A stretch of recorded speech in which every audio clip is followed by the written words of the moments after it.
Ion Zarazavin-Gatsima, mpikaroka mpampianatra amin'ny University of California, Berkeley, any Californie, États-Unis.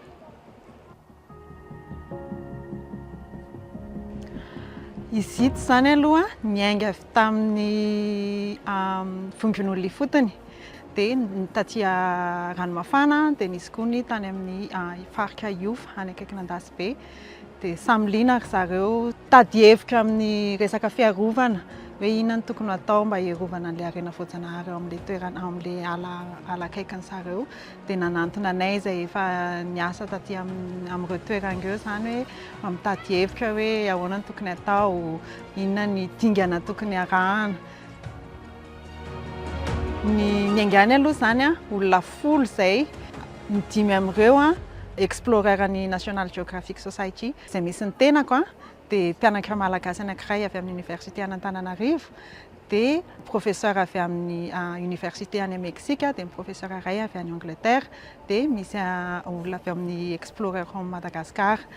Dia ny 5 ankoatr'izay indray mpianatra mpikaroka avy amin'ny Université avy eto Madagasikara sy avy any ivelany ihany koa.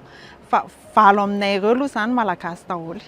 Dia niampy explorer iray ihany koa, dia mpianatra malagasy 2, dia mbola misy ihany koa ny vondron'olona fotony, izany hoe sady misy avy eto Ranomafana, misy ihany koa avy any Iofa, groupe lehibe.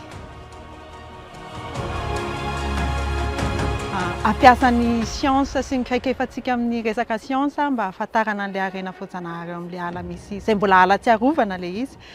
Dia nandinika amin'ny fomba hitondrana an'izay, dia nampiasainay daholo ilay kaikefanay zany hoe ndao ary ity aloha ny dingana voalohany ataontsika, hamantatra ny biby sy ny zava-maniry ao amin'ilay ala aloha, izay ny atao dingana voalohany. Satria rehefa fantatra hoe inona avy no misy ao, dia mety izay koa zany afaka ampiasaina avy eo atao dingana manaraka mba mety azahoana ny hoe alalana mety hiaro an'ilay toerana ihany koa.